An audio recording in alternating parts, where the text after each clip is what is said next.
மக்கள் அனைவருக்கும் வணக்கம்.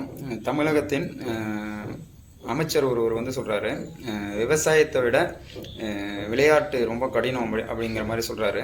இவருக்கு விவசாயத்தை பற்றி என்ன தெரியும் அப்படிங்கிறது தெரியல. விவசாயத்தோட ரொம்ப கஷ்டமான துறை வந்து விளையாட்டு துறை. ஏன்னா ஒரு விளையாட்டு வீரன் காலை 5 மணிக்கு எந்திரிச்சு 6 மணிக்கு கிரவுண்ட்ல இருக்கணும். 3 மணி நேரம் அவனுடைய பிராக்டிஸ் செஷனை பாத்தீங்கன்னா, நீங்க ஜம்பிங் பண்ணணும், ரன் பண்ணணும், ஸ்பிரிண்ட் பண்ணணும், 40 நிமிஷம் கண்டினியூஸா ஓட வைப்பாங்க.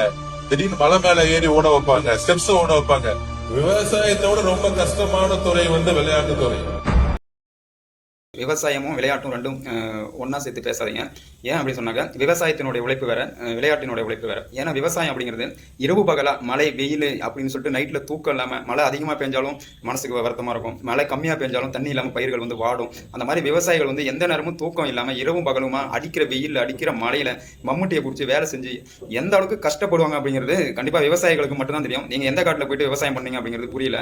ஏன்னா ஒரு குழந்தைய வந்து பெற்று பெரிய ஆளாக்குற மாதிரி விவசாயம் அப்படிங்கிறது ரொம்ப மிகப்பெரிய ஒரு கடினமான வேலை. விவசாயம் வந்து கொரோனா காலகட்டத்தில் வந்து பார்த்தீங்கன்னா உலகம் எங்கேயுமே வந்து ஸ்டம்பிச்சு போய் அப்படியே ஸ்டெக்காகி நிற்கும் போது விவசாயம் தான் அந்த நேரத்தில் வந்து மக்கள் அனைவருக்கும் நல்லா வந்து தெரியும். விவசாயம் தான் அந்த நேரத்தில் வந்து சோறு கொடுத்தது.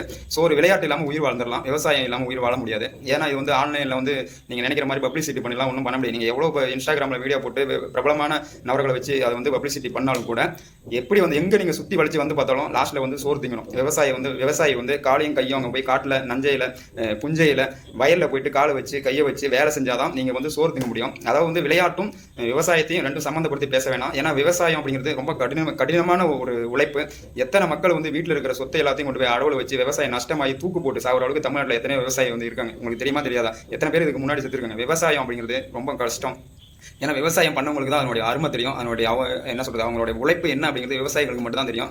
உங்களுக்கும் விவசாயத்துக்கும் சம்மந்தம் இல்லை அப்படிங்கிற மாதிரி தான் எனக்கு தோணுது. ஏன்னா விவசாயமும் விளையாட்டும் தயவு செஞ்சு ஒன்று சேர்த்து பேசாதீங்க. ஏன்னா விவசாயிகள் வந்து விவசாயம் பண்ணால் தான் நம்ம வந்து சோறு திங்க முடியும். நம்ம மட்டும் இல்லை, உலகத்துக்கே வந்து சோறு கொடுக்கக்கூடிய ஒரே நபர் யாருன்னு பார்த்தீங்கன்னா விவசாயி தான். விவசாயி கஷ்டப்பட்டால் தான் சோறு திங்க முடியும். விளையாட்டு இல்லைன்னா யாரும் செத்தரலாம் மாட்டாங்க.